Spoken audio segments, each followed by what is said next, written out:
आम आलोचना करवा ब्रह्मपुर महानगर निगम पक्षरु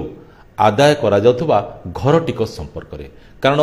अन्य सहर तुलन में एठी यथेष्ट अधिका मोटा अंकर टिकस आदाय कराउची। तो प्रकृत में कहीं एते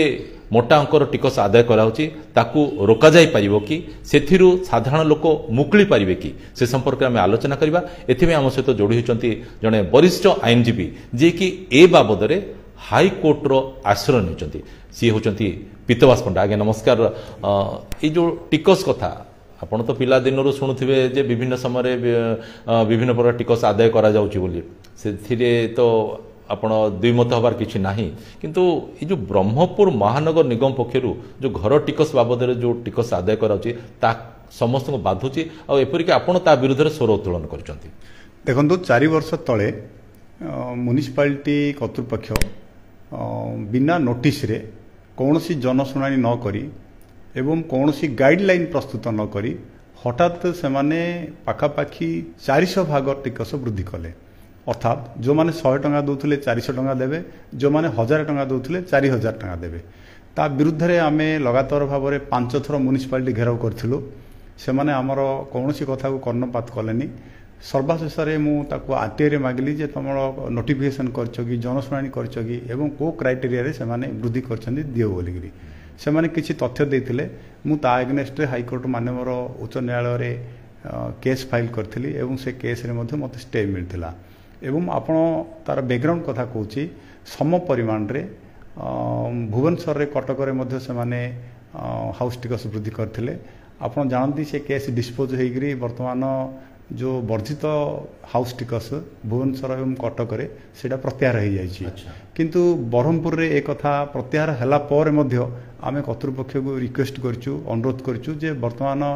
भुवनेश्वर एवं कटक रु आपण शिक्षा नियंतु, ब्रह्मपुर रे हाउस टिकस प्रत्याहार करंतु। से माने सुनी नांती एवं सबुठ दुर्भाग्यर कथा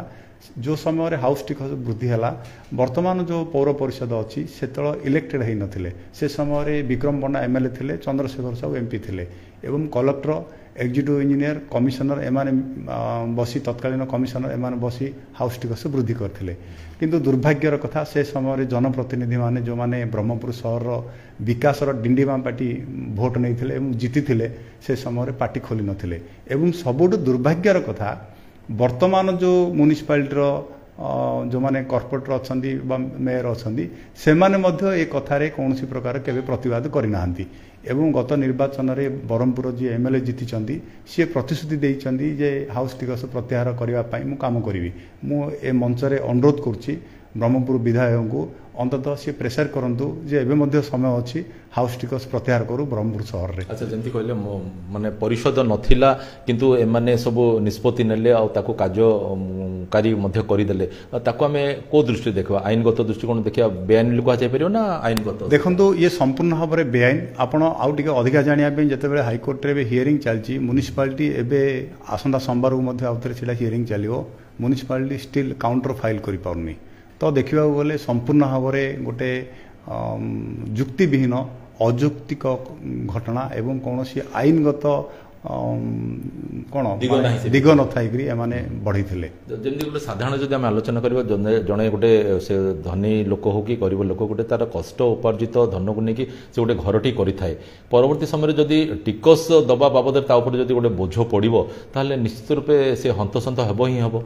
देखंतु आमे प्रथम कथा मु कहि दोची हाउस टिकस वृद्धि हेबा उचित न उचित से गोटे भिन्न कथा। हाउस टिकस वृद्धि हो समय अनुक्रमे किंतु जे एते परिमाण वृद्धि कथाटा हला एते परिमाण वृद्धि करे सेतिमे आमे कहूचे कथा होची जणे गोटे लोक दीर्घ दिन धरि 1000 टका तार मासिक वार्षिक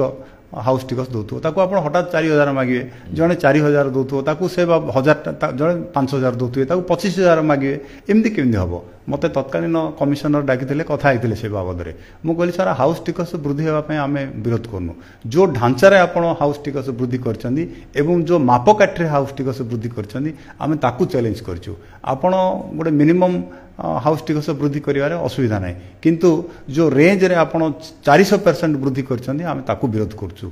माने एटा कोन सरकार को सेते खुशी करिया पे एटा कराइतिला ना तांग राजस्व वृद्धि पे कराइतिला ना कोन बोली आपण? देखंतु कथा होची निराट सत कथा होची तत्कालीन बीजेडी सरकार लोकों को मत को भय कर नथला एवं संपूर्ण भाव में गोटे संवेदनहीन थिले एवं ताठू अधिका एमाने एते अहंकारी थिले जे लोकमत किछि नाही लोके शंखचिन्ह को भोट देवे लोके नवीन पट्टनायक को भोट देवे आम इच्छा आम जहाँ करू आपण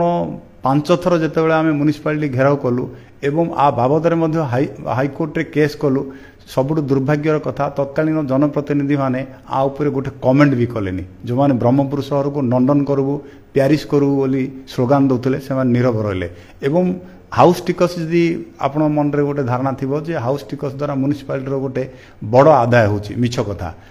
हाउस टिकस से माने कहउछंदी जे हमर वार्षिक हाउस टिकस रे पाखापाखी 1.5 कोटी रु 2 कोटी टंका आदाय होची मु जोड़ा आरटीआई ठीक भाव रे तथ्य कहि पाउनी आरटीआई रु जोड़ा मागिथिली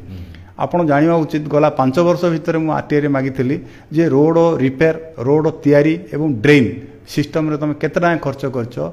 100 कोटी टंका से माने केवल ब्रह्मपुर सहर ड्रेन एवं रोड रिपेयर एवं नुआ रोड रे तयारी करछंदी ता अर्थ जदि हाउस टिकस रे से माने 5 वर्ष रे हुए तो 10 कोटी टंका आदाय करछंदी खर्च करछंदी 120 कोटी टंका तेणु एटा गोटे मेजर सोर्स नाही किंतु कथा होची एमाने जो जनमत आमर किए किछि करि परिवनी लोक नवीन पट्टनायक लदी दबार नीति गोटे माने ये गोटे बाहाना बोली मध्य कहा जाय पारे जे टिकस आदाय कले राजस्व वृद्धि पाइबो बोली किंतु जहा आपण जेमति कहले जे अन्य बाबद रे कोटी कोटी टका खर्च करा जे जहा कि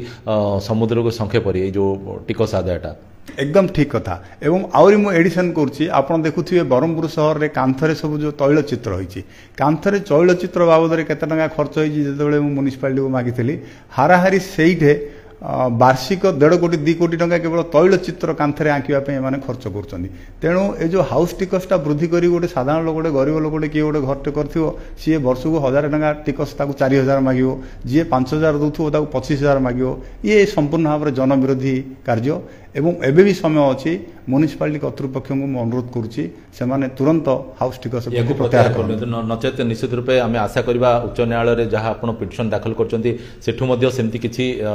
सुसंवाद आसो जहाँकि निर्देश ब्रह्मपुर महानगर निगम को जो मोटा अंकर जो टिकस वृद्धि कर प्रत्याहार करने तो बर्तमान आम से ही समय पर्यंत अपेक्षा करवा आज प्रसंग ये रखा आपको साथी प्रकाश पट्टनायक विदाय दिंतु नमस्कार।